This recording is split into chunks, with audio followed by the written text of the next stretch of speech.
So this is a Production 2 review video, and we're going to talk about complementary EQ. So if we look at our multi-track, I've got a simple voice and music bed set up. This is the same voice we've used in all our review videos, and the music bed is just something I had on hand. And if we're going to put them together, they have to play well together in the sandbox. They have to complement one another. And if I just play them... Downtown Belleville is home to the area's most unique music facility, Pinnacle Music Studios. They're fighting each other. Now we can fix that a little bit by dropping the level on the music bed. Specializing in Yamaha pianos, digital pianos, professional and home keyboards. Right now, take advantage of... But we can also do a lot of this mixing through EQ, and that would save a lot of that great energy that's in that music bed. So let's go and look at stuff as individual tracks in waveform view. This is the music bed. Lots of energy there, lots of pulsing in that music. But the first thing we have to look at is the interactive frequency chart. So this shows all the instruments, where they line up on the piano keyboard, but more importantly, where they line up in the sound spectrum against each other. And if you look at the very top where it says vocal, you've got male and female voices. And males, there's nothing happening below 100 hertz. Females, there's not really much happening below 250 hertz. But if you look at some of the other music beds elements that would be there, if you look at bass and 5-string bass, down here in the strings, you can see that there's a lot happening below 100 hertz. That's very important. If you look in the drums, you can see the kick drum and some of the larger symphonic drums like timpani take up a lot of space there. But if you look up in the high end, where you get into the harmonics of voices, there isn't necessarily a lot happening with the drums. Bass is finished by that time. Guitar is kind of getting finished when human voice finishes. So what we want to do is exploit that with the EQ. Where there's nothing happening with the voice, we're going to take that space away and give it to the music. Where there's not much happening in the music on the top end, we're going to take that space away and give it to the voice. That will help each of them stand out from the other one a little bit more. Let me show you what I mean.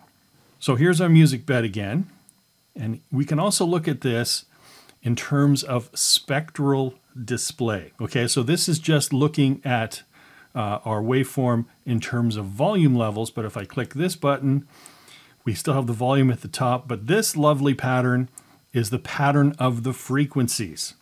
So you can see down at the bottom, right at the very bottom where that yellow is really, really bright, there's a lot happening down there in terms of bass and drums. And if you look at about here at 10K, you can see that color changing from that orange into the blue, which means there's less happening at the top. And you can see here in the middle, there's a little bit of a bridge part there where there's not a lot happening musically. There are these two giant holes in the middle. Let's look at our EQ and open up our 10-band graphic equalizer. So 10 bands, we can think of this as 3 bands of low, 3 bands of mid, 3 bands of high, and there's 1 band of ultra-high frequencies, over 16 kilohertz. If this is going out over an FM transmitter, the FM transmitter clips off at 15 kilohertz. So whatever we do to that 16 kilohertz slider is going to sound great in the studio, but it's not going to make any difference in terms of what goes out over the FM transmitter. So for now, you can either do nothing with it, or we can have whatever we do to the 8K, we'll do to the 16K as well, just so it sort of stays in balance in the studio. So our music bed, because there's nothing happening in the voice, we can boost this low end on the music bed, but we don't want to boost it a lot because there's already a lot happening there in terms of acoustic energy. So we're just going to nudge this up. Actually, I'm going to change this to 24 so it's going to be easier to see. So we're just going to nudge this up just a tiny bit on the low end. And then as we start getting into the high end, so this last bend of the mid-range, we're going to drop that a bit. And because there's not necessarily a lot happening on the high end of the music bed, we're going to actually drop that, say, somewhere between 2 and 3. So we're really going to chop that out quite noticeably. And I'll show you in a minute. So we'll drop that out about 3, drop that down about 3. So let me just close that for a minute, and I'll highlight just this back half of the music bed. And if I look at this in frequency display again, so we can see that there's a lot happening at the front here and there's a lot happening at the back. But I'm just going to apply that EQ I just did, slight boost in the low end and a noticeable cut in the high end. Now when I apply that and we look, so you can actually see the difference in terms of the frequencies. Up here where we cut about 2.5 or 3 dB, you can see that there's not as much happening here as there is happening over here. Maybe down at the bottom you can see maybe just a little bit brighter on the bottom, going up to 2K than it is over at this part. So we've really made a visual difference, maybe not one that's going to be immediately obvious on first glance. So let me just undo that and then apply it to the entire music bed. So our levels stay the same, but as I showed you, there's some real differences going on there in terms of frequency. So if I look at my voice track now, and if I look at it in frequency display, so you can see that there's more space up here in the top end that we've cut away from the music bed. And then down at the very bottom, right along the edge, you can see it's not nearly as bright as it was in the music bed. So we can take away some of this space and give it to the music bed. So let's actually do that. We'll go into Filter and EQ, 10 band.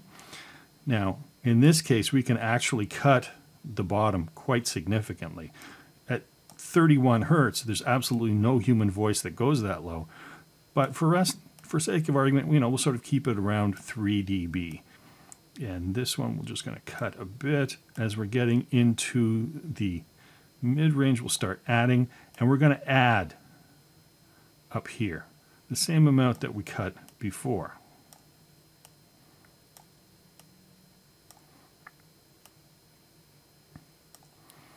And let's actually, again, do this on just half to show you the difference in terms of frequency response. So you can see we've added a whole bunch of frequency energy because you can see the levels just spiked up tremendously. But if I look at it in terms of frequency response, we can see there's more color here in the top that isn't over on this front half.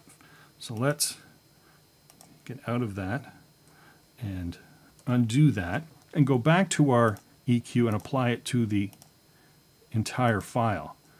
And when we do that, we saw how much acoustic energy we added. So we're going to drop this 5 dB on the master gain. And that affected our levels a little bit, so we'll just go in and normalize that, just so we're dealing with the same level all the way through. Now when we go back into multi-track, so our voice track has had the low end part of it cut down a bit, and we've added to the high end. And on the music bed, we've added to the low end and cut down on the high end. So if I just play them from the beginning. Downtown Belleville is home to the area's most unique music facility.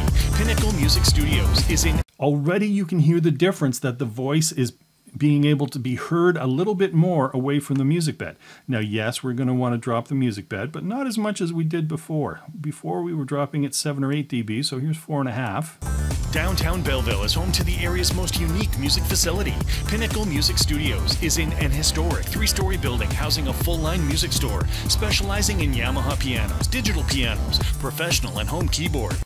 And the great thing about this, because we're keeping a lot of that musical energy that's there and the frequencies aren't cutting into one another, in this whole part in the middle, in this little bridge, we can actually boost the music bed up. And same at the end because it's tailing off at the end. Pianos, digital pianos, professional and home keyboards. Right now, take advantage of a special on Yamaha digital and acoustic pianos. No payments, no interest for 6 months. Then equal payments for 12 months OAC. But so that's how complementary EQ works. You use the EQ on one to complement the EQ that you're doing on the other. If you're creating space in one area, you're going to take that space and use it on another piece of audio. Complementary EQ. It really does make your mixes that much better.